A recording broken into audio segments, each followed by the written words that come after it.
22h20 sur Europe 1, l'heure de l'interview écho. Emmanuel Dutheil, vous recevez ce soir le directeur général de Free, Thomas Reynaud.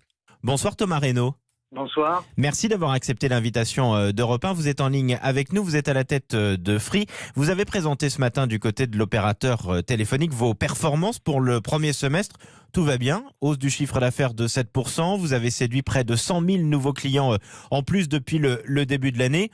Pour vous, c'était une période bénie, le confinement ? C'est une période inédite, parce que d'un côté, qu'est-ce que l'on voit ? On voit une demande très forte des Français en termes de connectivité, et on a le sentiment de ne jamais avoir été aussi près de nos abonnés, au cœur de leurs préoccupations. On les a aidés pendant le confinement, on les a accompagnés pour continuer à travailler depuis leur domicile, pour permettre aux étudiants de continuer à s'instruire, pour permettre à nos 20 millions d'abonnés de continuer à communiquer entre eux. On voit depuis la fin du confinement une demande pour la fibre optique très importante, et puis en même temps il y a ce contexte inédit, cette crise sanitaire, mais qui ne doit surtout pas tout emporter sur son passage, et surtout pas l'optimisme et la confiance. Juste un petit mot justement sur le tout début du confinement. On a cru que les réseaux n'allaient pas tenir. Vous avez eu peur, vous, quand on n'arrivait pas à s'appeler les uns les autres ? Ce problème n'a jamais eu lieu chez Free. Qu'est-ce qui s'est passé ? On a eu du jour au lendemain une hausse du volume de données transportées par nos réseaux de l'ordre de 30 à 40%. Et on a même constaté, sur les premières interventions du président de la République ou du Premier ministre, un doublement ou un triplement du volume d'appels, des records qu'on ne voit même pas un 31 décembre au soir. Mais nos réseaux ont tenu bon, nos collaborateurs tout au long du confinement sont allés sur le terrain pour ajouter de la capacité, et notre organisation a réussi à faire face, même si on a dû s'adapter en permanence, et on doit continuer à s'adapter même sur cette rentrée. Justement, est-ce que vous commencez, vous, à voir dans les données qui vous remontent les premiers effets d'un télétravail qui s'amplifierait ? On n'a pas d'informations en ce sens-là depuis 2-3 semaines. On l'a clairement vu en termes de charge de trafic sur nos réseaux pendant le confinement. Ce que l'on constate et ce que l'on sait avec nos sous-traitants, avec tout le réseau d'entreprises avec lequel on travaille, c'est que depuis 2-3 semaines, on voit revenir le télétravail face à cette début de deuxième vague. Mais est-ce que, par exemple, dans les chiffres que vous annoncez aujourd'hui, on voit une hausse extrêmement forte de la fibre ? Très clairement, Free est l'un des opérateurs qui est le plus en pointe en matière de fibre. Est-ce que ça s'explique aussi parce que des gens sont en train de s'équiper en se disant moi, si je travaille demain à la maison, j'ai besoin d'avoir un réseau plus rapide ? Il y a eu clairement un avant et un après le confinement. Le jour où le confinement s'est terminé, on a eu un nombre d'appels auprès de nos centres de contact qui a explosé pour des demandes de fibre optique. On pensait que le mois de juillet et le mois d'août allaient être un peu plus calmes, mais en fait la tendance s'est accélérée, et là depuis 2 semaines la demande ne cesse d'augmenter. Et c'est clairement un des effets secondaires du confinement.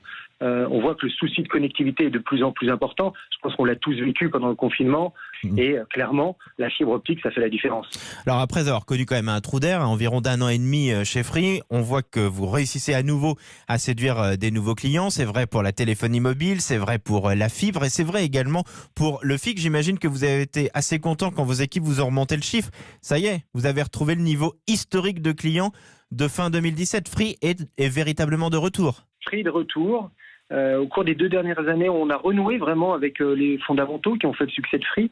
C'est l'innovation, c'est la simplicité. On a lancé une nouvelle Freebox au tout début de l'été, la Freebox Pop, et c'est cet état d'esprit qui nous anime. Donc de l'innovation avec nos Freebox et de la fibre optique. L'un de vos gros défis à venir, ça va être la 5G. Et ce matin, vous avez annoncé à l'occasion de la présentation de vos performances pour ce premier semestre que ça se fera sans Huawei parce que vous n'avez pas le droit d'utiliser l'opérateur chinois. Pourquoi donc ? Non, nous n'avons pas été autorisés à déployer des équipements Huawei, à la différence de 2 de nos concurrents, SFR et Bouygues. On regrette l'absence d'égalité de traitement entre les 4 opérateurs, qui plus est dans un secteur qui est hyper concurrentiel, et vos auditeurs le savent. Maintenant, ce qui est essentiel, c'est de se concentrer sur ce lancement concernant la 5G. C'est un rendez-vous important pour Free, c'est un rendez-vous important pour le secteur des télécoms, et puis même c'est un rendez-vous important pour l'économie française en termes de compétitivité, en termes de souveraineté. Le plan de relance a été présenté à la mi-journée par le Premier ministre Jean Castex. Il y a un développement, alors pas extrêmement fort, mais quand même de numérisation de l'économie. Et il y a beaucoup de mesures pour l'embauche des jeunes, notamment sur l'embauche des jeunes. Est-ce que Free va les reprendre avec un tel plan ? Oui, et même on l'a anticipé, on a annoncé en début de semaine que nous allions ouvrir 200 nouveaux postes d'alternants et de contrats professionnels d'ici à la fin de l'année.